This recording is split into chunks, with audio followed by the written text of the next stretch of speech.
I'm Emily Lunt, and I believe with my whole heart and soul that our homes are places where we can seek and love the truth, celebrate beauty, and learn good things every single day. That's why I'm educating my kids at home, and I know you can do it too. Welcome to Heart and Soul Homeschool. Well, Alicia Hutchinson, welcome back to Heart and Soul Homeschool. I will just say, if you guys missed last week's episode where Alicia told us about her fantastic website, Learning Well Community, and the Learning Well Journal, her print magazine, I highly recommend that you go back and listen to that because it was a fun conversation.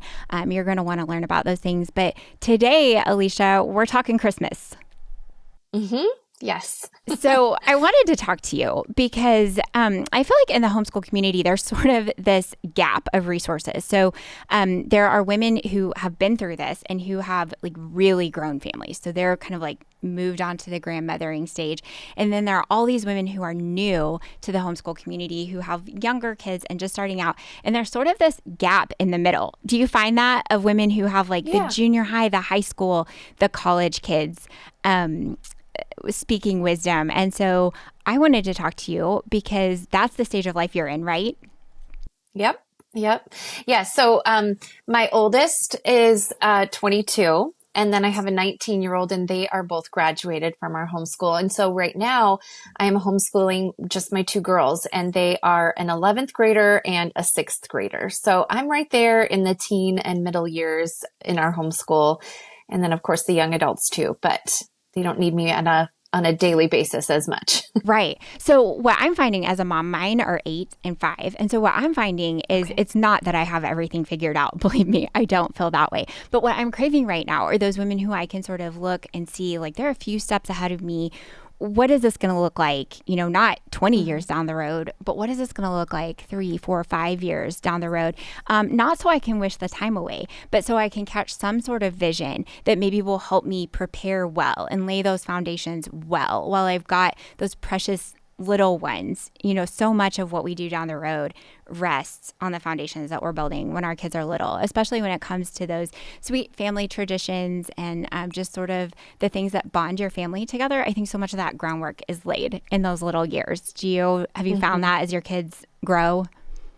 Yeah, I think so too. And just even, just the day to day kind of those little habits that if you are consistent with them, then they just kind of piggyback on another.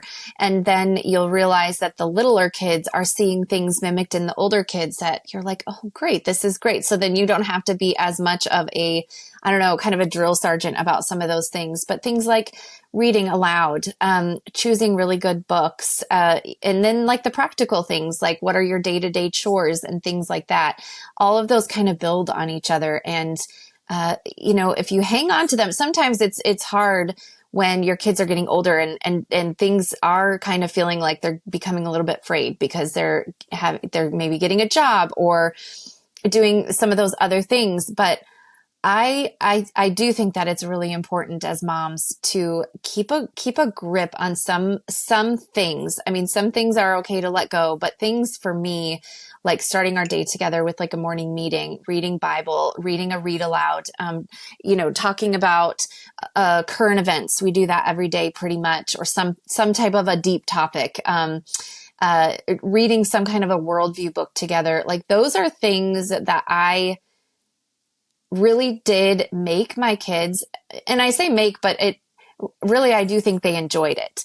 And so those are things that we held on to for the long haul. And I'm so glad that we did. And certain traditions as well. Yes, certain traditions, we didn't hang on to, because they got to be too cumbersome or whatever. But some of them we did hang on to, and I'm really glad that we did, because now, with a 22, a 19, a 16, and an 11-year-old, we're still doing them. And my kids will still ask, even my oldest, hey, are we still doing this? Hey, when are we doing that tradition or whatever? And so that's always, really makes me happy. Yeah, no, it weaves together sort of the fabric of our lives as families and bonds us together. And those are the things I think that get us through when things aren't going as smooth as we'd like or when we're far apart. Those are sort of the anchors. I mean, it might sound kind of silly, but it's like they truly are anchors for our souls, and our place of belonging is rooted in those consistent routines, the traditions, in like the day to day. And then there are sort of times of the year where I think as moms, we can feel a little more pressure to kind of zhuzh things up and make it more, razzle dazzle, right, around the holidays. And so, as what kind of a holiday girl are you, Alicia? Are you a big decorator? Are you big on the traditions, or are you more simple? I have to keep things simple, although I do love traditions and I do love decorating. There are some things that, so I guess traditionally, like what we do is we have just a couple of things that we hang on to that we do every year. So, and it has changed a little bit throughout the year, but we have kind of our main Christmas tree in the living room. And I do love to decorate. I do love to kind of print my home and make it super cozy. And I am a creative person. So that tree and that kind of space is mine to decorate. And I do change that up from year to year. And that's just kind of my creative playground. But in a different space of the house, in kind of a den area, we have another Christmas tree, and that is like the kid tree. And that's like fun and silly. And it includes like all of their crazy ornaments that they've been collecting for their whole lives. And that one, we kind of have a little, and it's usually right after Thanksgiving, we have like a little tree decorating party, and we do like some fun hors d'oeuvres and some sparkling cider and things like that. We play music and we decorate the tree all together, and that's super fun. So it's like a little bit of both, right? Like I feel like I can have my space where I'm, decorating the house pretty much, but then the kids are included and love that part of decorating their tree. And it's always like fun and silly, and everybody's laughing at the popsicle stick ornaments and things like that. And so, yeah, it's a good time. Those are sweet times. And I think even as my daughter, I like to decorate our tree the same. But last year, my son, my 5-year-old, he said, "Mom, I would love to have colored lights." And you could tell that his little mind was just like dreaming of having colored lights. And so I went to Hobby Lobby and I bought all of these colored lights, which was not what my decorating taste wanted, but it was so magical for him. And so my tree wasn't winning any awards, but I think like those little things that we do, and my daughter really wanted to decorate, certain areas of the house. And again, like not really my taste, but I think as a training ground, like you're saying, just to have those spaces in your home when you're creating those traditions, it doesn't all have to be perfect. And that kind of sets that dream of homemaking in our kids' hearts also, which is so important, because if we're always just no, then they're just going to kind of shut down and not view what we're doing. It will seem cold, right? And not the warm thing that we're working so hard to make that aesthetic in our home where it feels welcoming. They won't feel welcome. And so that's been kind of a hard lesson for me to learn as a mom, but I'm doing better. Right. And I do think there has to be a line between, we have spent money on things that, we don't want to be instantly ruined. Like that's one end of the spectrum. But then there is another end of the spectrum where it's, a museum and you can't touch anything and everything is precious and you can't be comfortable in your own home. So I want to live somewhere in between there where it's still comfortable. It's still beautiful. You can still put your feet up and be comfortable in the home.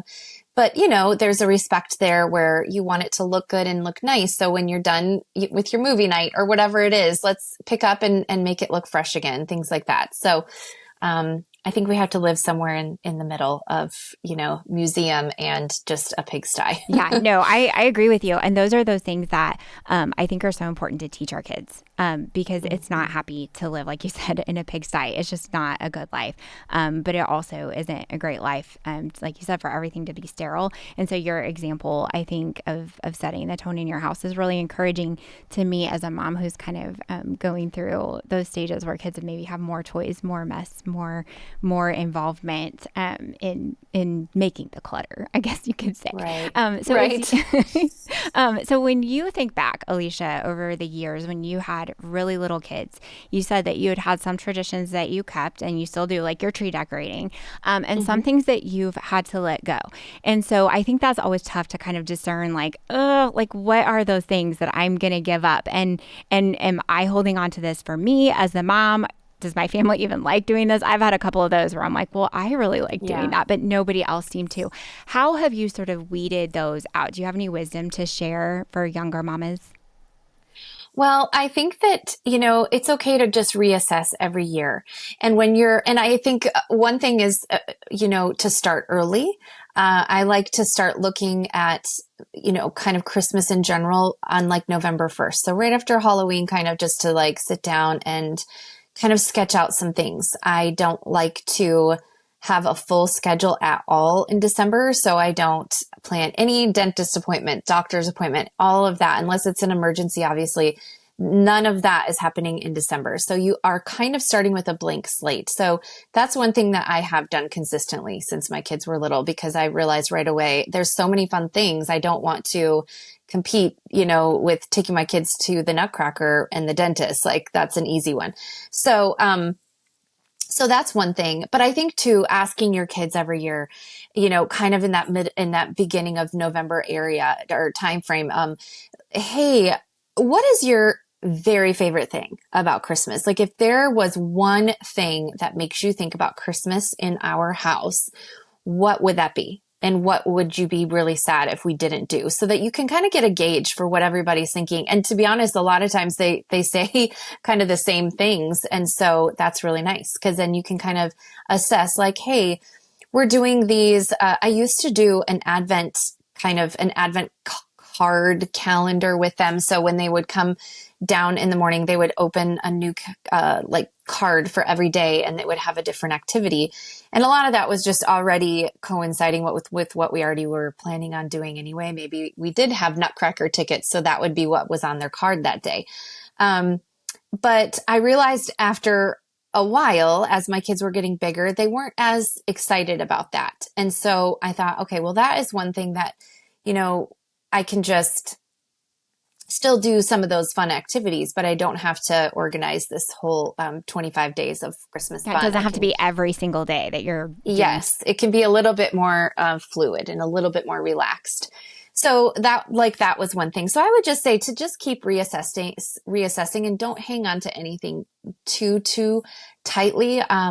But also there are some things that are worth holding on to, even as our kids get older, like decorating cookies. I mean, that's one thing that even my young men are like enjoy doing. Like they'll sit there and they're silly with it and make jokes about it and stuff. But the Christmas carols are on and they're having fun. And, that goes with like dyeing Easter eggs and carving pumpkins too. Like it's just one of those traditions that I think that everybody would be a little bit bummed if that went away. So, just reassessing and just asking yourself what's really important and what is everybody really enjoying. And also not being afraid of being kind of the one that's kind of being the glue of the family traditions. And even if the teenagers are kind of grumbling about something, kind of praying for that wisdom and discernment to know what's okay to kind of just say, you know what, we'll just skip it. We don't have to do it. Maybe this is about me more than it is about family togetherness.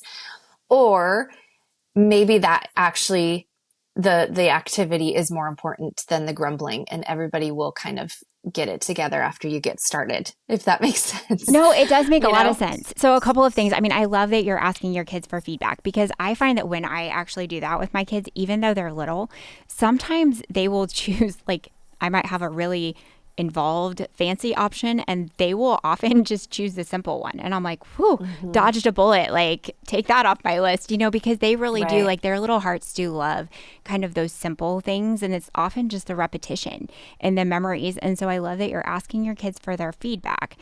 But then also, like you just said, and this is one thing that I love about the homeschooling community is, we really kind of push back against that assumption that like, oh, they're a teenager, they wouldn't want to do this anymore. Like they're too cool. Yeah. I love that you said what you just did, that, sometimes when we just go ahead and do it, they'll come around because they do have that foundation and all of those memories. And they do, whether they are able to express that in their teenage years, I think they do appreciate it. And I think those things do stick. I mean, there were several things that my mom and dad did, that I probably kind of grumbled about, but I look back very fondly. And if we had lost that connection during those teenage years, it probably would have been lost forever. Like rarely do we stop doing something and then go back to it, right? So I love that you're encouraging, like hang on to those things and push through, not everything, but some things that you're going to know in your mama heart are the right ones. Yeah. Not kind of, Yeah. oh, go ahead. Yeah.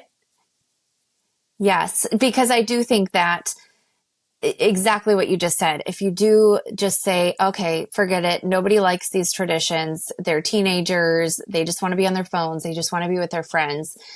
There is going to be that resistance because they're teenagers. And so just, expect that and don't take it all so personally, I think, but also realize that as the mom, you're the one that's going to be hanging on to these traditions. Like you're the one that's going to kind of keep that train moving.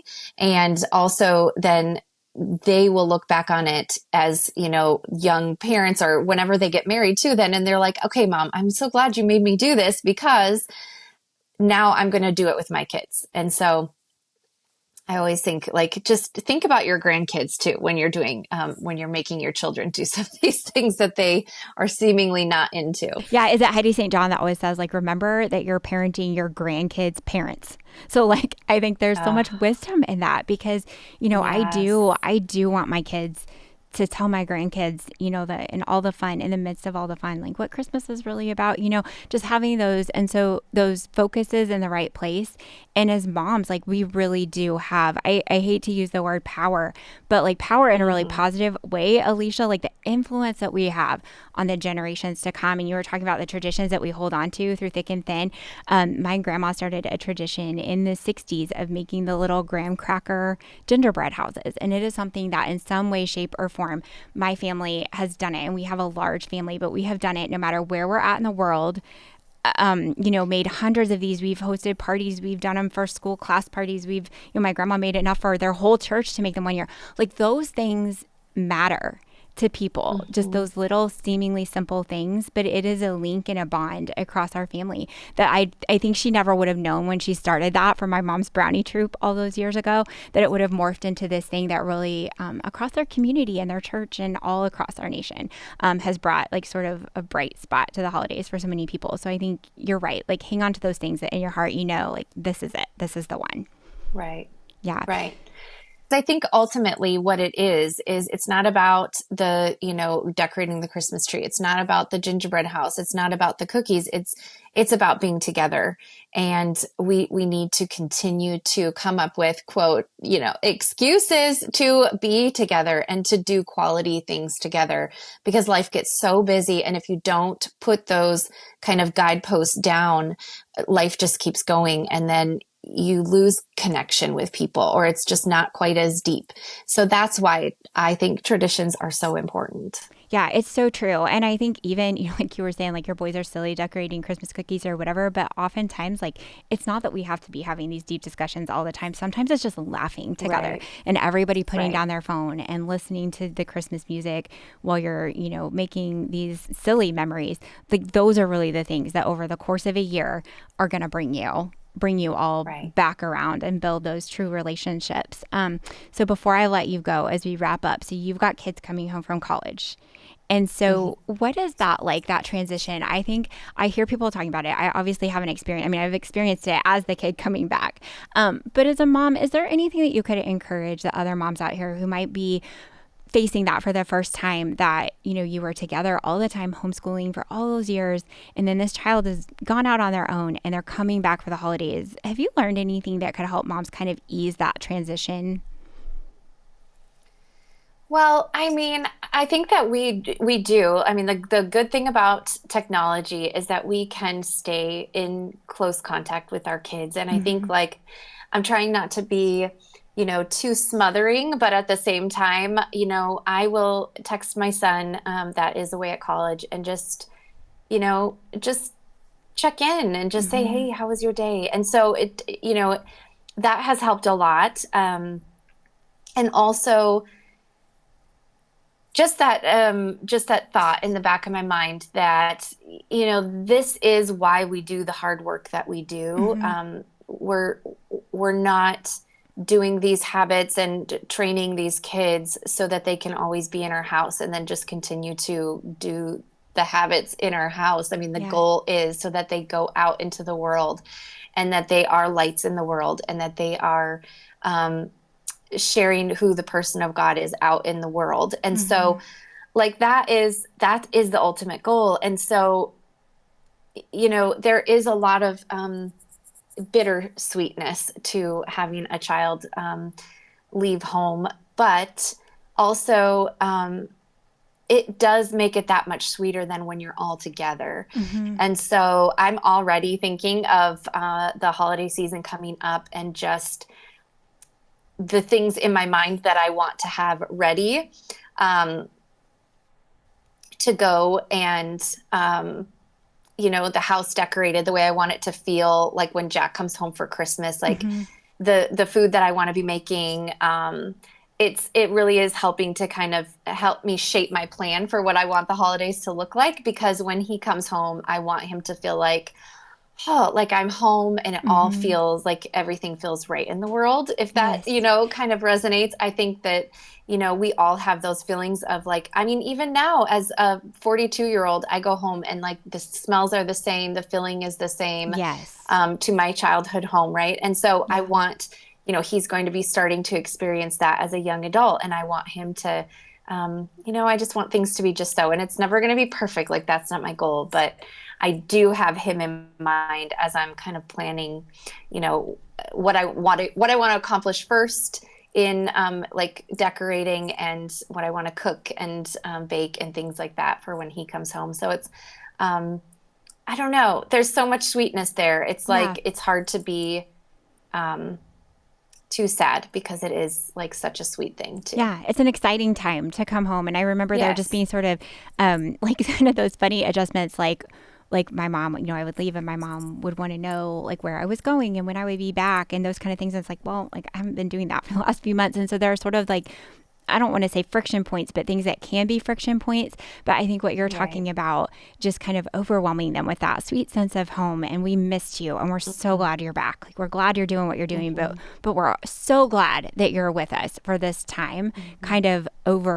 overwhelms those maybe little points of tension, and just are the things that we carry with us, that we remember. And you're right. I'm 41, and walking into my mom's house at the holidays, or really just anyway, it's such a comfort and such a sweet thing, which is really just Right. a testament to what she did for me all those years and what you and I are trying to do with our kids now. So, Alicia, thanks so much for taking time to chat today. This has been so fun and encouraging to me, and I know it will be to our listeners. And last time you told us all the great places that we can find you on Instagram and on the web and with a print magazine, all of those things, and I'll link back to those again in the show notes for this episode.